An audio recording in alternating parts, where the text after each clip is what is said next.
Banco de horas. Nesta aula eu vou explicar como que o banco de horas funciona no Seclum.web e como configuramos ele também.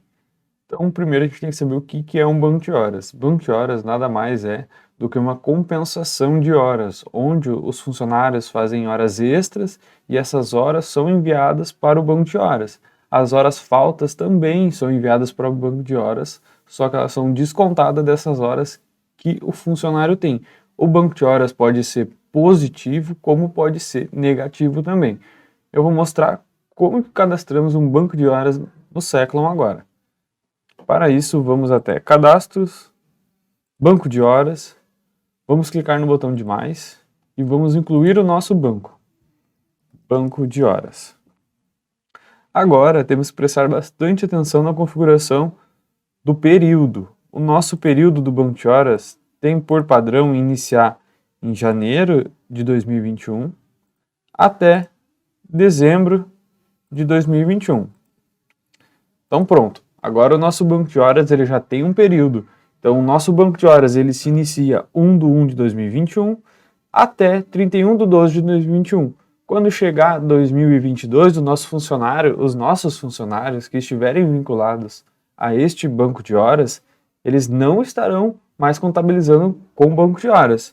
Então, caso o cliente queira prorrogar esse banco de horas, ele pode muito bem selecionar o banco de horas e alterar a data fim. Vou alterar para mais um ano. E agora basta concluir e nós temos um banco de horas de 2 anos. Essa parte de períodos ela foi criada dessa maneira para aqueles clientes que querem realizar o banco de horas em apenas um mês, de 3 em 3 meses, de 6 em 6 meses, de 1 em 1 ano. Ou para aqueles que querem um banco de horas muito grande, que até não tem nem fim, né?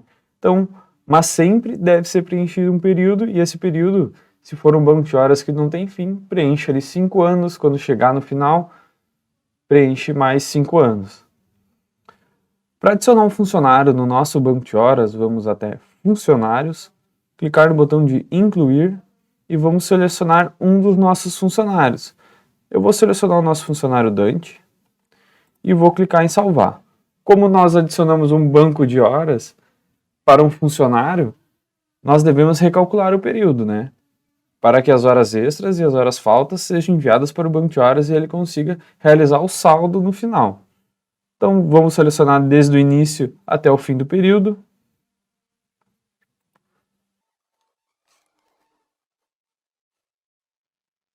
Pronto, agora o nosso banco de horas já foi calculado e recalculado. Vamos até a tela de relatórios, cálculos e vamos visualizar os cálculos do nosso funcionário Dante. Agora, aqui no final da coluna, temos 5 novas colunas, que são as colunas referentes ao banco de horas. Eu vou explicar cada uma dessas colunas para vocês.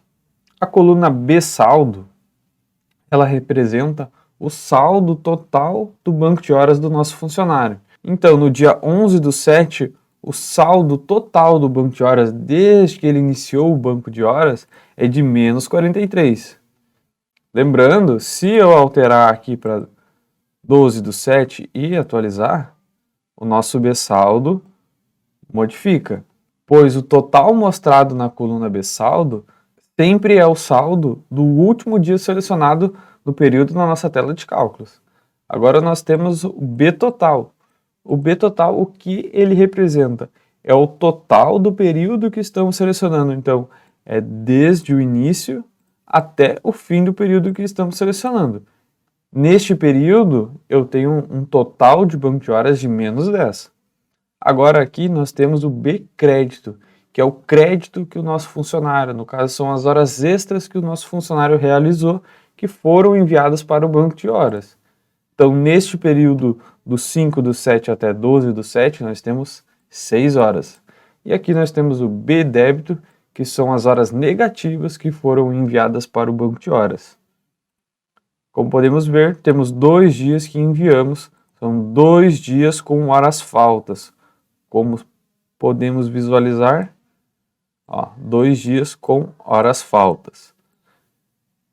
Agora na coluna BA ajuste é a coluna que temos os nossos ajustes que foram enviados para o banco de horas. Ajustes como, por exemplo, o nosso funcionário tem um saldo muito grande no banco de horas e para ele não ficar com esse saldo tão grande, o RH resolve pagar algumas horas para ele. E para realizar um pagamento, nós clicamos com o botão direito, lançar ajuste no banco de horas. Para funcionários que têm um saldo muito grande, vamos pensar que ele tem um saldo positivo de 100 horas, então vamos pagar a metade. Então lançamos um menos 50 horas. Aí colocamos aqui, funcionário foi pago por 50 horas. Este exemplo é para aquele funcionário que tem muitas horas positivas e o RH resolve pagar essas horas para o nosso funcionário, porque para ele descontar essas 50 horas faltando, demoraria muito tempo. Mas nós temos aqueles exemplos onde o nosso funcionário tem muitas horas negativas e ele é descontado essas horas negativas do funcionário. Então, como ele tem horas negativas, como por exemplo o nosso funcionário aqui, ele tem menos 42 horas. Então, clicamos com o botão direito, lançar ajuste no banco de horas, e agora a gente vai lançar um ajuste positivo. Então, o nosso funcionário tem menos 42, ele vai pagar a metade. Então, vamos lançar mais 21 horas. Então, funcionário pagou 21 horas. Então, esse nosso funcionário aqui, ele vai pagar essas horas que ele faltou, realizando esse pagamento, concluímos aqui, e agora ele tem apenas 21. Ele pagou 50% das horas faltas dele. Agora ele tem que se virar trabalhando a mais para conseguir bater e zerar esse banco de horas. Então, o banco de horas, por padrão, ele é bem simples de explicar. Ele realmente é uma compensação. O funcionário faz horas extras, essas horas vão para o banco de horas. O funcionário realiza uma falta, essa falta é descontada das horas positivas ou negativas que ele tem no banco de horas, e tudo isso é compensado no final. Então, se tiver alguma dúvida sobre o banco de horas, clique no botão de dúvida. Tchau, tchau!